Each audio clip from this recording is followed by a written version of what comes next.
ఈరోజు జూలై 1వ తారీఖు ఆంధ్రప్రదేశ్ రాష్ట్రంలో దాదాపు ఇప్పటికే చూసుకుంటే పెన్షన్ల పంపిణీ కార్యక్రమం చాలా జోరుగా కొనసాగుతుంది. ఇప్పటికే చూసుకుంటే దాదాపు 85% పైన పంపిణీ జరిగినట్టుగా అర్థమవుతుంది. ఈ రోజుతో కూటమి ప్రభుత్వం అధికారంలోకి వచ్చిన తర్వాత చేపట్టిన తొలి పెన్షన్ పంపిణీ కార్యక్రమానికి ఈ రోజుతో 7 రోజులైతే పూర్తవడం జరిగింది. అయితే ఈ 7 రోజుల్లో పెన్షన్ పెంపుకు సంబంధించి కావచ్చు, పెన్షన్ల పంపిణీ కార్యక్రమం గురించి కావచ్చు, కూటమి ప్రభుత్వం ఆర్థికంగా ఏ విధంగా నడిపించుకుంటూ వస్తోంది, వీటన్నిటి గురించి మరిన్ని విషయాలు తెలుసుకునే ప్రయత్నం చేద్దాం. మనతో ఉన్నారు ప్రముఖ రాజకీయ విశ్లేషకులు రాజేష్ అప్సాని గారు. సార్ నమస్కారం అండి. సార్, ఇప్పుడు పెన్షన్ల పంపిణీ ఏదైతే ఉందో ఆంధ్రప్రదేశ్ రాష్ట్రంలో ప్రతి నెల 1వ తారీఖు నేరుగా ఎమ్మెల్యేలు, ముఖ్యమంత్రి స్వయంగా ఇంటికి వెళ్ళి లబ్ధిదారులకు అందజేస్తున్నారు. ఒక బృహత్తరమైన కార్యక్రమంలో కొనసాగిస్తున్నటువంటి పరిస్థితి. అయితే గడిచిన 5 ఏళ్ల జగన్మోహన్ రెడ్డి గారి పాలనలో పెన్షన్ల పెంపు అనేది కావచ్చు, పెన్షన్ల పంపిణీ అనేది కావచ్చు, అసలు ఊసున్నటువంటి దాఖలాలు లేవు. అయితే ప్రస్తుత కూటమి ప్రభుత్వం వచ్చి 7 రోజుల పెన్షన్ల పంపిణీ కార్యక్రమానికి సంబంధించి మీ యొక్క అభిప్రాయం ఏమంటారు? ఇప్పుడు వాస్తవంగా 2019 ఎన్నికలకు ముందు జగన్మోహన్ రెడ్డి గారు తాను అధికారంలోకి వస్తే అప్పటి వరకు అమల్లో ఉన్న 2000 పెన్షన్ని 1000 రూపాయలు పెంచుతానని చెప్పారు. అలాగే 2024 ఎన్నికలకు ముందు చంద్రబాబు నాయుడు గారు కూడా తాను అధికారంలోకి వస్తే అప్పటి వరకు అమల్లో ఉన్న పెన్షన్ని 1000 రూపాయలు పెంచుతానని చెప్పారు. అంటే 19 ఎన్నికలకు ముందు 1000 రూపాయలు పెంచుతాను అన్న జగన్మోహన్ రెడ్డి గారిని నమ్మి ప్రజలు గెలిపించారు. 2024 ముందు తాను 1000 రూపాయలు పెంచుతానన్న చంద్రబాబు నాయుడు గారిని కూడా నమ్మి ప్రజలు గెలిపించారు.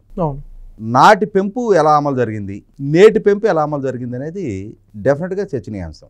సహజంగానే చంద్రబాబు నాయుడు గారిని ఉద్దేశించి జగన్మోహన్ రెడ్డి గారు కానీ, వాళ్ళ నాయన రాజశేఖర రెడ్డి గారు కానీ, ఆయన పేదల సంక్షేమానికి వ్యతిరేకి, ఆయన మనసులో మాటలో ప్రభుత్వం పేదలకి ప్రజలకి సంక్షేమం మాటను ఉచితాలు ఇవ్వటానికి వ్యతిరేకంగా మనసులో మాటలో రాసుకున్నాడు, ఆయన ప్రపంచ బ్యాంకు జీతగాడు, ఇలా రకరకాల ఆరోపణలు చేస్తూ వచ్చేవారు. కానీ వాస్తవంగా సంక్షేమాన్ని, అభివృద్ధిని సమపాళ్లలో సమన్వయం చేసుకుంటూ పరిపాలన చేసిన, కొనసాగించిన నాయకులు ఎవరు అనేది 100కి 100 కొంత చర్చనీయాంశమైన అంశం అది.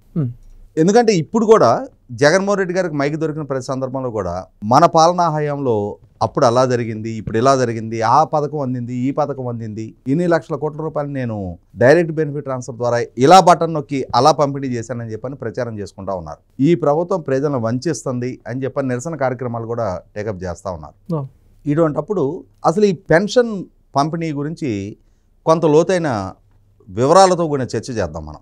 దేశంలోనే మొట్టమొదటిసారిగా ఎన్టీ రామారావు గారు వృద్ధులకి, వితంతులకి పెన్షన్ వ్యవస్థను అందుబాటులోకి తీసుకొచ్చారు. ఆ రోజుల్లో 30 రూపాయలతోటి వారు పెన్షన్ని మొదలుపెట్టారు. అంటే అప్పుడున్న రాష్ట్ర ప్రభుత్వ బడ్జెట్, అప్పుడున్న ప్రజల కొనుగోలు శక్తి, అప్పుడున్న ధరలు, వీటితో పోల్చి చూసుకున్నప్పుడు ఆ రోజుల్లో అంటే 40 సంవత్సరాల క్రితం 30 రూపాయలు అనేది చాలా పెద్ద అమౌంటే. కాలక్రమంగా ఈ 30 రూపాయలు 2004కి ముందున్న చంద్రబాబు నాయుడు గారి ప్రభుత్వ హయాంలో 1995, 2004 మధ్యకాలంలో ఆయన హయాంలో అది 75 రూపాయలకు పెంచారు. అంటే 30 రూపాయల నుంచి 75 రూపాయలు పెరగటం అంటే 45 రూపాయలు పెంపు జరిగింది. మనం ఈ 30 రూపీస్తో క్వాంటిఫై చేస్తే 150% పెంపు జరిగింది. ఆ తర్వాత 2004 ఎన్నికలకు ముందు నాడు సిఎల్పి లీడర్గా రాజశేఖర రెడ్డి గారు తమకు గనక అధికారం కట్టబెడితే తాము ఈ 75 రూపాయలని 200 రూపాయలు పెన్షన్ చేస్తామని వాగ్దానం చేశారు. ప్రజలు నమ్మి రాజశేఖర రెడ్డి గారికి అధికారం ఇచ్చారు. ఆయన కూడా తన మాటను నిలబెట్టుకుంటూ 200 రూపాయలకి పెంచారు. అంటే 75 రూపాయలని 200 రూపాయలు చేయడం అంటే 125 రూపాయలు పెంపు జరిగింది. ఈ 75 రూపాయలతో క్వాంటిఫై చేస్తే 166% పెంపు జరిగింది. బహుశా నేను అనుకోవటం ఒక ముఖ్యమంత్రి పాలనా హయాంలో ఒక టెన్యూర్లో అప్పటికి ఆ 166% హైయెస్ట్. చంద్రబాబు నాయుడు గారి హయాంలో 150% పెంచితే ఈయన ఇంకొంచెం అదనంగా 166% పెంచడం జరిగింది. 2004 నుంచి 2014 వరకు దశాబ్ద కాలం పాటు కొనసాగిన కాంగ్రెస్ పార్టీ ప్రభుత్వ హయాంలో ఆ 200 రూపాయల పెన్షనే కొనసాగింది. ఇటువంటి సందర్భంలో 2014 ఎన్నికలకు ముందు చంద్రబాబు నాయుడు గారు తనకి గనక అధికారం ఇచ్చిన పక్షంలో ఇప్పుడు అమల్లో జరుగుతూ ఉన్న 200 రూపాయల పెన్షన్ని ఏకాఏకన 1000 రూపాయలకు పెంచుతానని వాగ్దానం చేశారు. ఆయన ప్రజలు నమ్మారు, ఆయనకు అధికారం ఇచ్చారు. ఆయన కూడా ప్రజలు తన మీద చూపిన నమ్మకాన్ని నిలబెట్టుకుంటూ అప్పటి వరకు దశాబ్ద కాలంగా అమలు జరుగుతున్న 200 రూపాయల పెన్షన్ని ఏకాఏకిన 1000 రూపాయలకి పెంచారు. అంటే 800 రూపాయల హైక్. ఈ 200 రూపాయలతో క్వాంటిఫై చేస్తే 400% పెంపు జరిగింది. ఒక టెన్యూర్లో ఒక ముఖ్యమంత్రి ద్వారా ఏకాఏకిన 400% హైక్ అనేది ఇందాక మనం 166%మే అప్పటికే అధికం అనుకున్నాం. దాంతో పోలి చూసుకున్నప్పుడు 400% పెంచిన ఏకైక ముఖ్యమంత్రి చంద్రబాబు నాయుడు గారు. 1000 రూపాయలు పెన్షన్ పెంచారు. ఆ తర్వాత అదే టెన్యూర్లో మళ్ళీ తిరిగి 2019 జనవరి జన్మభూమి ప్రోగ్రాం నాడు మళ్ళీ ఇదే 1000 రూపాయలని 2000 చేశారు. వాస్తవంగా ఆయన ఎన్నికలకు ముందు చేసింది 1000 రూపాయలకు పెంచుతానని. కానీ అదే టెన్యూర్లో ఆయన పేదల అవసరాలను దృష్టిలో ఉంచుకొని వృద్ధులు, వితంతువులు, ఇక్కడ ఇంకొక అంశం కూడా చెప్పుకోవాలి.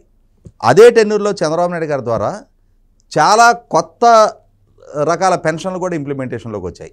డప్పు కళాకారులకి కొత్తగా పెన్షన్ సౌకర్యాన్ని తీసుకొచ్చారు. ఒంటరి మహిళలకి కొత్తగా పెన్షన్ సౌకర్యాన్ని తీసుకొచ్చారు.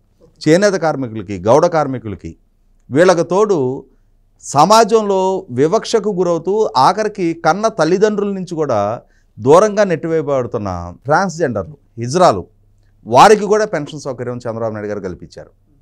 అంటే సమాజంలో ఎన్ని వర్గాల ప్రజలని ఐడెంటిఫై చేసి వాళ్ళకి ప్రభుత్వ పరంగా సహాయ సహకారాలు అందించాలి అని చెప్పని గుర్తించి వాళ్ళకి ఆ సౌకర్యాన్ని కలగజేసిన తొలి ముఖ్యమంత్రి, ఏకైక ముఖ్యమంత్రి చంద్రబాబు నాయుడు గారు. కానీ ఆయన మీద మోపే నిందేంటి? ఆయన సంక్షేమానికి వ్యతిరేకి, ప్రపంచ బ్యాంకు జీతగాడు అని చెప్పని రాజశేఖర రెడ్డి గారు అదే పనికి ప్రచారం చేసేవాడు. కానీ 32 లక్షలున్న పెన్షన్ల సంఖ్యని 52 లక్షలకి చేర్చిన మొట్టమొదటి నాయకుడు చంద్రబాబు నాయుడు గారు, రాష్ట్ర వ్యాప్తంగా ఉన్న సంఖ్యని. అలాగే ఆయన పాలనా హయాంలో అప్పటి వరకు అమలు జరుగుతూ ఉన్న 1500 రూపాయల వికలాంగుల పెన్షన్ని 3000 రూపాయలకి చేర్చారు ఆయన. మొట్టమొదటిసారికి డప్పు కళాకారులు వాళ్ళకి 3000 రూపాయల పెన్షన్ సౌకర్యం కల్పించారు. తర్వాత డయాలసిస్ పేషెంట్లకు కూడా పెన్షన్ సౌకర్యం కల్పించారు ఆయన. తర్వాత 2019 ఎన్నికలకు ముందు జగన్మోహన్ రెడ్డి గారు, ఆయన కూడా అప్పటి వరకు అమలు జరుగుతున్న 2000 పెన్షన్ని నాకు గనక అధికారం దక్కిన పక్షంలో 3000 చేస్తానని వాగ్దానం చేశారు. అంటే 2000 నుంచి క్వాంటిఫై చేస్తే 1000 రూపాయలు పెంచుతారని వాగ్దానం చేశారు. 50% హైక్కి ఆయన అష్యూర్ చేశారు. ప్రజలు నమ్మారు, ఆయనకు అధికారం ఇచ్చారు. అధికార బాధ్యతలు చేపట్టిన జగన్మోహన్ రెడ్డి గారు చంద్రబాబు నాయుడు గారు లాగానే ఏకాఏకిన 1000 రూపాయలు పెంచుతారని చెప్పని ప్రజలు ఆశించారు. కానీ ఒక్కసారి అధికారం దక్కిన జగన్మోహన్ రెడ్డి గారు తన పట్ల విశ్వాసం ప్రదర్శించిన ప్రజల నమ్మకాన్ని వమ్ము చేస్తూ 1000 రూపాయలు పెంపుని ఆయన అధికారం దక్కిన తర్వాత నేను దశల వారీగా పెంచుతాను, ప్రతి సంవత్సరం జూలై 8వ తారీఖు మా నాయన పుట్టినరోజు సందర్భంగా 250 చొప్పున 4 సంవత్సరాలు 1000 రూపాయలు భర్తీ చేస్తానన్నాడు. అధికారం రాకముందు 1000 పెంచుతా అన్నాడు. నేను దశల వారీగా పెంచుతానని చెప్పలా. ప్రజలు చంద్రబాబు నాయుడు గారు అలా అయితే 2000ని ఏకాఏకిన 1000 చేసి మళ్ళీ తర్వాత 2000 చేశాడు, అలాగే పెంచుతాడని ఆశించారు.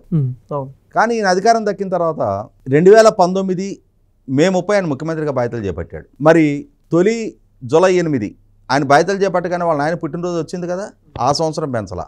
దాన్ని డ్రాగ్ చేసి 2020 వరకు, 2020లో 250, 21లో 250, 22లో 250, 23లో 450 భర్తీ చేయాలి కదా, అప్పుడు కూడా భర్తీ చేయాలి. 2024 జనవరి దాకా, అంటే 2024లో ఎన్నికలు సమీపిస్తున్నాయి కాబట్టి అప్పటికి కూడా ఆ వాగ్దానం నెరవేర్చకపోతే ఓట్లకి ఇళ్లలోకి వెళ్ళినప్పుడు మొహాన పేడకల్లాపు జల్లుతారని చెప్పని 2024 ఎన్నికలకు ముందు ఆ వాగ్దానాన్ని భర్తీ చేశాడు. అటువంటి జగన్మోహన్ రెడ్డి గారు మైక్ దొరకగానే ఏమంటాడు, అసలు సంక్షేమ రాజ్యాన్ని ప్రజలకు అందించింది నేను, నేరుగా డైరెక్ట్ బెనిఫిట్ ట్రాన్స్ఫర్ ద్వారా ఇలా బటన్ నొక్కి అలా నేను సంక్షేమాన్ని అందించానని చెప్తాడు. కానీ అసలు వాస్తవం ఏంటి, ఏ విధంగా వంచనకు గురి చేశాడు? ఇటువంటి పరిస్థితిలో 2024 ఎన్నికలకు ముందు 2023 రాజమండ్రిలో జరిగిన మహానాడు వేదికగా చంద్రబాబు నాయుడు గారు ఒక మినీ మేనిఫెస్టో రిలీజ్ చేశారు. ఆ మేనిఫెస్టోలో ఇప్పటి వరకు అమలు జరుగుతూ ఉన్న 3000 పెన్షన్ నేను 4000 చేస్తా అన్నారు. 4000 చేస్తా అంటమే కాదు, ఆయన ఏం చెప్పారు, వికలాంగులకి అప్పటి వరకు అమల్లో ఉన్న 3000 పెన్షన్ 6000 చేస్తా అన్నారు. అలాగే డయాలసిస్ పేషెంట్లు వాళ్ళకి అప్పటి వరకు అందుతున్న 5000 పెన్షన్ని 10000 చేస్తా అన్నారు. 100% బెడ్ రిడెన్ పేషెంట్లకి 15000 రూపాయలు పెన్షన్ ఇస్తానని చెప్పారు. ప్రజలు విస్తుపోయారు, అసలు ఇంత అమౌంట్లా అని చెప్పని. కానీ చంద్రబాబు నాయుడు గారి పాత అనుభవాలు కళ్ళ ముందుకు వచ్చి ఆయన మాట అంటే మాట తప్పరు, మాట తప్పను మడమ తిప్పను అని చెప్పిన ప్రచారం చేసుకున్న జగన్మోహన్ రెడ్డి మాట తప్పాడు, మడమ తిప్పాడు. చంద్రబాబు నాయుడు గారు నేను మాట తప్పను మడమ తిప్పను అని చెప్పని ఆయన క్యారెక్టర్కి ఆయన ఎలివేషన్ ఇచ్చుకోవాలా. కానీ పాలకుడుగా అవకాశం తనకు దక్కిన రోజున ప్రజలకు తానేం చేయగలను అని చెప్పని ఆచరణపూర్వకంగా రుజువు చేసుకున్నాడు. ఆ నమ్మకంతో ప్రజలు 2024లో 93% స్ట్రైక్ రేట్ తోటి ఎన్డీఏ కూటమిని గెలిపించారు. జూన్ 12 ఎన్డీఏ కూటమి ప్రభుత్వం పదవి బాధ్యతలు చేపడితే జూలై 1 అంటే సరిగ్గా నిరుడు ఇదే రోజున రాష్ట్ర ప్రజలకు తాము చేసిన వాగ్దానం తమ వాగ్దానాన్ని నమ్మి తమకి అధికారం కట్టబెట్టిన ప్రజలకి తమ వాగ్దానాన్ని నిలుపుకోవటం ద్వారా తమ క్రెడిబిలిటీ ఇది అని చెప్పి నిర్ధారణ చేస్తూ చంద్రబాబు నాయుడు గారి ప్రభుత్వం 3,000 ఉన్న పెన్షన్ 4,000 చేస్తూ ఇంకొక సాహసోపేతమైన కార్యక్రమాన్ని కూడా ఒడిగట్టారు. తాము వాగ్దానం చేసింది ఏప్రిల్ నెలలో ఎన్నికల ప్రచార సందర్భంగా 3,000 4,000 చేస్తామన్నారు. కానీ అంటే ఎన్డీఏ కూటమిగా ఆవిర్భావం జరిగిన తర్వాత కూటమిగా పోటీ చేయాలని చెప్పి నిర్ణయం తీసుకున్న తర్వాత కూటమి తరపున మేనిఫెస్టో విడుదల చేస్తూ అంతకుముందు రాజమండ్రిలో తెలుగుదేశం పార్టీ మేనిఫెస్టో, కానీ ఎన్డీఏ కూటమిగా పోటీ చేస్తున్నారు కాబట్టి ఎన్డీఏ కూటమి భాగస్వామ్య పక్షాల ఆమోదంతో మేనిఫెస్టో విడుదల చేసే సందర్భంగా ఏప్రిల్ నెలలో ఈ మేనిఫెస్టో విడుదల చేశారు కాబట్టి జూలైలో పెన్షన్ పంపిణీ మొదలుపెట్టినా కూడా ఏప్రిల్ మే జూన్ ఈ 3 నెలలకి కూడా ఎరియర్స్ వాస్తవంగా తాము అధికారంలో లేరు.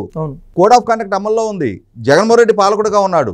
అయినా సరే మేము చేసిన వాగ్దానాన్ని నమ్మి ప్రజల అధికారంలో మాకు కట్టబెట్టారు కాబట్టి ఈ 3 నెలల ఎరియర్స్ కూడా కల్పిస్తున్నాము అని చెప్పని గత సంవత్సరం జూలై 1వ తారీఖు రోజు ఆ నెల పెన్షన్ 4,000తో పాటుగా 3,000 ప్లస్ పెంపు 1,000 రూపాయలు ప్లస్ ఈ ఎరియర్స్ 3,000 కలిపి 7,000 రూపాయలు ఒక్కొక్క లబ్ధిదారుడికి ఇవ్వడం జరిగింది. అదే సందర్భంలో వికలాంగుల పెన్షన్ 6,000 రూపాయలు చేశారు. డయాలసిస్ పేషెంట్లకు 5,000 ఉన్నదాన్ని 10,000 చేశారు. 100% బెడ్ రిడెన్ పేషెంట్లకి 15,000 రూపాయలు చేయడం జరిగింది. చేయటమే కాకుండా ఇక్కడ జగన్మోహన్ రెడ్డి గారు ఏమనేవాడు, వాలంటీర్ వ్యవస్థ ఉండటం వల్ల పెన్షన్ లబ్ధిదారులకి డోర్ స్టెప్కి నేను పెన్షన్ అందిస్తూ ఉన్నా, చంద్రబాబు నాయుడు ప్రభుత్వం వాలంటీర్ వ్యవస్థను రద్దు చేస్తుంది కాబట్టి మళ్ళీ వృద్ధులు తిరిగి మళ్ళీ పంచాయతీ కార్యాలయాల దగ్గరకు వచ్చి అక్కడ పడిగాపులు కాసి పెన్షన్ తీసుకోవాలి అని చెప్పని ప్రచారం చేశాడు. కానీ ఎన్డీఏ కూటమి ప్రభుత్వం పదవి బాధ్యతలు చేపట్టిన తర్వాత వాలంటీర్ వ్యవస్థ లేకున్నా ప్రతి నెల టంచనగా 1వ తారీఖు రోజు తలుపు తట్టి ఉదయం 5 గంటలకు 6 గంటలకే గ్రామ సచివాలయ సిబ్బంది పెన్షన్ లబ్ధిదారులకి పెన్షన్ అందిస్తూ ఉన్నారు. అది కూడా మ్యాక్సిమం 48 గంటల్లో పెన్షన్ ప్రక్రియ పూర్తవుతూ ఉంది. 1వ తారీఖు రోజు సాయంత్రానికే దాదాపుగా 96-97% పెన్షన్ పంపిణీ పూర్తవుతూ ఉంది. అందుబాటులో లేని వాళ్ళు కొద్దిమందికి మాత్రమే మరుసటి రోజు ఇవ్వాల్సి వస్తూ ఉంది. ఇక్కడికి ఇంకొక అంశం కూడా చెప్పుకోవాలి. 1వ తారీఖు కనుక సెలవు ఉంటే 31వ తారీఖు 30వ తారీఖు పెన్షన్ పంపిణీ చేస్తూ ఉన్నారు. అంటే టంచనగా తలుపు తట్టి ఆ రోజు వాళ్ళ ఇంటికి న్యూస్ పేపరో పాల ప్యాకెటో రాపోయినా పర్వాలా, కానీ పెన్షన్ మాత్రం వాళ్ళ తలుపు తట్టి వాళ్ళకి ఇచ్చేళ్తా ఉన్నారు. ఇది చంద్రబాబు నాయుడు గారికి మిగిలిన పాలకులకి మధ్య ఉన్న వ్యత్యాసం. ఆయన మీద ఆయన అభివృద్ధికే ప్రాధాన్యత ఇస్తాడు, పార్టీని పట్టించుకోడు, ప్రజలను పట్టించుకోడు. ఒకసారి ముఖ్యమంత్రిగా బాధ్యతలు చేపట్టిన తర్వాత పార్టీ నాయకుల కన్నా కూడా అధికారులకే ప్రాధాన్యత ఇస్తారు. ఆయన సంక్షేమానికి పెద్దగా ప్రాధాన్యత ఎవరు అని చెప్పని రకరకాల ప్రచారాలు చేసే వాళ్ళకి ఆచరణపూర్వకంగా పాలకుడుగా చంద్రబాబు నాయుడు గారు ప్రజలకే ప్రాధాన్యత ఇస్తారు, తాను చేసిన వాగ్దానానికే ప్రాధాన్యత ఇస్తారు అనేది ఈ హామీ నిలుపుకోవటం ద్వారా రాష్ట్ర ప్రజలకి 66 లక్షల పెన్షన్ల పంపిణీ ఒక్క రోజులో పూర్తి చేయడం అనేది never in the history of state. ఇక్కడ ఇంకొక అంశం కూడా చెప్పుకోవాలి. జగన్మోహన్ రెడ్డి గారు ముఖ్యమంత్రిగా ఉన్న రోజుల్లో ఆయన నా అంతటి సంక్షేమ రాజ్యం లేదు అని చెప్పని ప్రచారం చేసుకున్న జగన్మోహన్ రెడ్డి గారు 2021 ఏప్రిల్ నెల నుంచి జూలై నెల వరకు 4 నెలలు బెంచ్ మార్క్ అది పెట్టుకొని ఆ 4 నెలల్లో ఒక్క నెలైనా సరే 300 యూనిట్ల కంటే అధికంగా కనుక కరెంటు వినియోగం చేశారు అని అంటే వాళ్ళ పెన్షన్ కట్ చేశాడు. ఆ విధంగా 7 లక్షల పెన్షన్లు కట్ చేశాడు. మీరు ఆ టైమింగ్ ఒకసారి గుర్తు చేసుకుంటే 2021 ఏప్రిల్ నుంచి జూలై వరకు మొట్టమొదటి ఎండాకాలం, 2 కరోనా సెకండ్ వేవ్ చాలా విస్తృతంగా ఉండి ప్రజలందరూ ఇళ్లకు పరిమితమై ఉన్నారు. వర్క్ ఫ్రమ్ హోము, అలాగే ఇంటి నుంచి ఆన్లైన్ క్లాసులు జరుగుతూ ఉన్న టైం, ప్రతి ఇంట్లో కరెంటు వినియోగం చాలా విస్తృతంగా ఉన్న టైము, ప్రజలు ఇళ్లకు పరిమితమై ఉన్నారు. ఏప్రిల్ నుంచి జూలై అంటే ఎండాకాలం, అప్పుడు సహజంగానే కరెంటు వినియోగం ఎక్కువగా ఉంటుంది.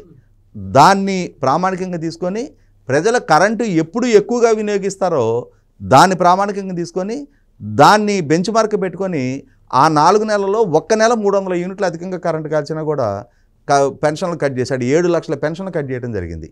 అటువంటి జగన్మోహన్ రెడ్డి గారు సంక్షేమాన్ని గురించి మాట్లాడుతుంటే ప్రజలకు ఒక స్పష్టత ఉంది. ఎందుకంటే జగన్మోహన్ రెడ్డి గారి హయాంలో ఏ విధంగా అమలు జరిగింది, చంద్రబాబు నాయుడు గారు హయాంలో ఏ విధంగా అమలు జరిగింది, ఈ పెన్షన్కి ఆద్యులు ఎవరు, విజయవంతంగా కొనసాగిస్తుంది ఎవరు అనేది, ఎవరి హయాంలో ఎంత పెన్షన్ పెంపు జరిగింది అనేది ప్రజలకు స్పష్టత ఉంది. కాబట్టి ఇవాళ ఎన్డీఏ కూటమి తాము ఎన్నికలకు ముందు చేసిన 33% హైక్ వాగ్దానాన్ని ఒక్క స్ట్రోక్లో కంప్లీట్ చేశారు. అదే జగన్మోహన్ రెడ్డి గారు తాను వాగ్దానం చేసిన 50% హైక్కి 4 సంవత్సరాల పాటు వాగ్దానం చేసి 5 సంవత్సరాల కాలంలో 10% చొప్పున 5 సంవత్సరాల కాలంలో పూర్తి చేశాడు ఆయన. కాబట్టి చంద్రబాబు గారు జగన్మోహన్ రెడ్డి గారి మధ్య ఉన్న వ్యత్యాసాన్ని ప్రజలు అర్థం చేసుకున్నారు. అలాగే చంద్రబాబు నాయుడు గారి పాలనా హయాంలో ఎంత సక్సెస్ఫుల్గా ఎంత డోర్ స్టెప్కి వచ్చి వాళ్ళు విజయవంతంగా అందిస్తున్నారు అనేది కూడా అనుభవపూర్వకంగా ప్రజలు రిలీజ్ అవుతూ ఉన్నారు. నిజంగా సార్, రాష్ట్రంలో ఈ పెన్షన్ల కార్యక్రమాల గురించి యొక్క గణాంకాల గురించి చాలా చక్కగా వివరించారు. Thank you. Please subscribe to Leo News for more videos.